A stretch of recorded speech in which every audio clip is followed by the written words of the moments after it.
சிம்பிளா, ஈஸியா பேக்கரி ஸ்டைல்ல நம்ம கோகனட் குக்கீஸ் பண்ண போறோம். இது வந்து எக்கு, அதுக்கப்புறம் மைதா இல்லாம பண்ண போறோம். ரொம்ப ரொம்ப ஹெல்தியானது கூட. இதுக்கு வந்து நம்ம ப்ரவுன் சுகர் தான் யூஸ் பண்ணியிருக்கோம். ஈவன் வந்து நம்ம சுகர் கூட நம்ம யூஸ் பண்ணலாம், ஒயிட் சுகர். இதுக்கு முதல்ல வந்து பார்த்தீங்கன்னா, ஒரு 70 கிராம் பட்டர் எடுத்துக்கங்க. நல்லா சாஃப்ட்டா இருக்கணும். இத வந்து ஒரு 2 நிமிஷம் நல்லா மிக்ஸ் பண்ணணும். அதுக்கப்புறமா ஒரு 1/2 கப் ப்ரவுன் சுகர்.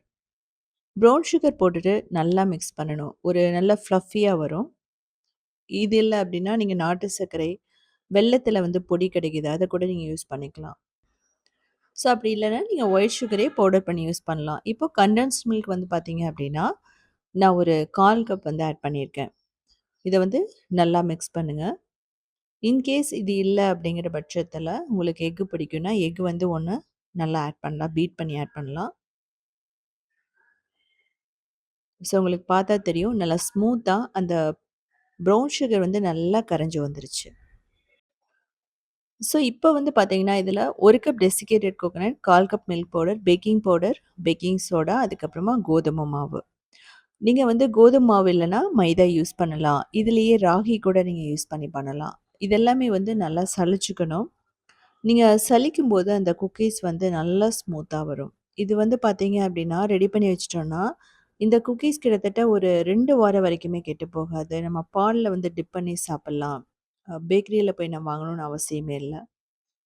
இது வந்து அவன், கடாய், பிரஷர் குக்கர், ஓடிஜி எதுல வேணாலும் பண்ணலாம். இத வந்து ஃபர்ஸ்ட்டு வந்து மிக்ஸ் பண்ணுங்க. மிக்ஸ் பண்ணிட்டு இன்கேஸ் உங்களுக்கு வந்து பத்தல, அதாவது ரொம்ப ட்ரையா இருக்கு அப்படிங்கிற பட்சத்தில, நீங்க பால் ஆட் பண்ணலாம். ஒண்ணும் பிரச்சனை இல்ல. பால், நெய் எது வேணாலும் நீங்க போட்டுக்கலாம். அப்படி இல்ல அப்படின்னா, எக்ஸ்ட்ரா கண்டென்ஸ்டு மில்க் கூட நீங்க ஊத்தலாம்.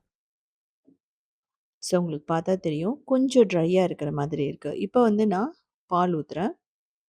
பால்ல வந்து நான் கொஞ்சம் பட்டர் வந்து மிக்ஸ் பண்ணியிருக்கேன். நல்லா ஸ்மூத்தா வந்துச்சு அப்படின்னா, உங்களுக்கு கிராக் இல்லாம இருக்கும் அவ்வளோதான்.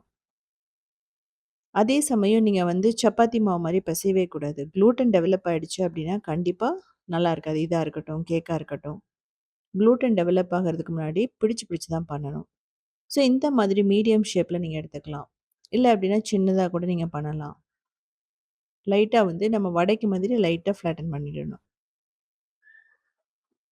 யூசுவலா வந்து பார்த்தீங்க அப்படின்னா, எப்பவுமே பேக்கரியில ஒரு எக் வந்து ஆட் பண்ணுவாங்க. Egg white or egg yolk அப்படின்னு சொல்லுவாங்க. மஞ்சக்கரு ஏதாவது ஒண்ணு ஆட் பண்ணுவாங்க.